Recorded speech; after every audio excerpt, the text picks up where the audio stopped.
Some stories arrive with fanfare, some with fireworks, and some arrive like a quiet tide, slowly, insistently, until the whole shore remembers its name. When The King, Eternal Monarch premiered, it did not simply broadcast a plot. It opened a doorway, a place where two timelines met, where a monarch crossed borders, and where two actors, one royal, one real, looked at each other in a way that made millions hold their breath. This is not a gossip piece. This is not a list of headlines. This is a memory, a cinematic echo of two souls who once seemed, for a moment, to have been written by the same hand. You can tell a lot from a look. It carries the residue of nights spent alone, of choices you cannot unmake, of the small narratives that make a life. When Lee Min-ho looked toward Kim Go-eun on that screen, it was not a scripted beat. It felt like recognition, the sensation of meeting someone whose silhouette has haunted your dreams. Across fans and forums, people wrote the same sentence in different words. That sensation is dangerous for creators seeking virality. It spreads. It is contagious. It becomes memory and then myth. And once myth takes root, audiences no longer just watch. They live inside the scenes. Lee Min-ho's career is a study in the architecture of Hallyu. From the feverish adoration of Boys Over Flowers to the introspective patience of later work, he has lived with fame's bright glare and learned to move inside it.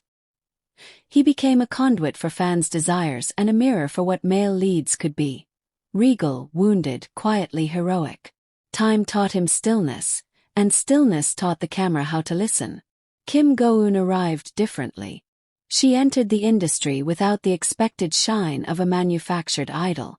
Her debut bore the rawness of theater, the kind that translates intimacy into a camera's lens. She is the kind of actor who breaks the form by simply being present, not exaggerated, not timid, but precise. In Goblin, in films and series thereafter, her work read like weather. Subtle, shifting, impossible to ignore. So when these two were cast in a drama about parallel universes and stolen time, the set felt less like a workplace and more like an experiment. What happens when two vastly different careers converge on the same emotional wavelength? What happens when reputation meets vulnerability? On set, the machinery of production hummed. Cranes, makeup, endless retakes. But between the scripted lines, there were unguarded pauses. The camera sometimes caught them too. A small smile that did not belong to the role, a breath held just a moment too long, the kind of silence that rewires the atmosphere. Directors and staff called it an ineffable presence, a chemistry not born of forced gestures but of mutual calibration. Min-ho's quiet gravity offered a steady shore for Go-eun's unpredictability. Her spontaneous shifts made his restraint look like a language rather than a mask. Fans picked up on that language. They watched the way light pooled on their faces, how the music bent around their hands, how the editing left space for a look to become an entire scene. Suddenly, the narrative was not only about worlds colliding, it was about a feeling that existed wherever the camera could find space to listen. When the final credits rolled, the industry closed a chapter. But audiences did something else. They continued to write. Social feeds filled with edits that slowed the world down and replayed moments until they reached the quality of ritual. Fans made playlists, layered dialogue over silence, and turned minutes into meditations. In comment sections, people confessed private revelations. How one scene had felt like an echo of their own love story, or a memory they couldn't place. That persistence created a new cultural object, the post-drama phenomenon. This is what happens when a pairing transcends promotion and becomes an ongoing emotional event. It didn't depend on scandal or manufactured intrigue. It depended on the deep, ineffable satisfaction of having watched two people feel real. After the show, both actors stepped into different projects, different lives. Lee Min-ho chose roles that measured time, stories with historical weight, characters shaped by silence. Kim Go-eun pursued parts that explored the woman inside the archetype. Messy, luminous, alive. Each career moved forward, but both seemed to carry a small, secret moon, a shared memory in the public imagination that refused to wane. That is the peculiar property of meaningful work. Even when the story ends, Its gravity can keep two careers in orbit together. Fans called it destiny. Industry observers called it brand synergy.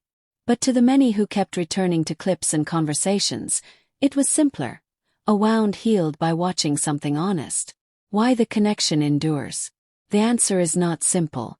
Part of it is timing. Part of it is the reputations both had built. His classical heroism and her unpredictable depth. Part of it is the construction of the drama itself. Music that amplifies feeling, silences that count as speech, and editing that lets looks become landscapes. But most of all, the connection endures because it was credible. They never needed to overload scenes with theatrics. They used restraint and presence. In an era of constant spectacle, restraint feels radical. People responded because they recognized the human shape in the performance.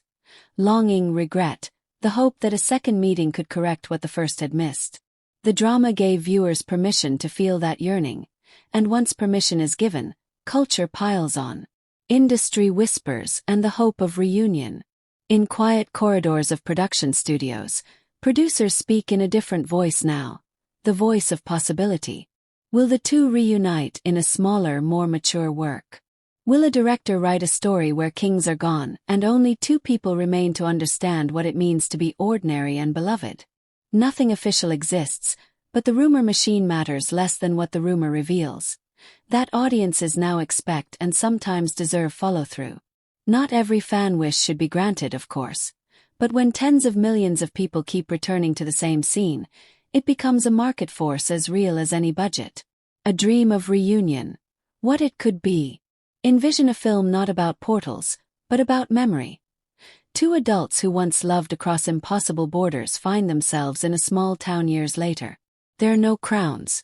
There are grocery lines and parent-teacher meetings and late-night buses. Their conversations would be taught with the knowledge of everything they failed to say before.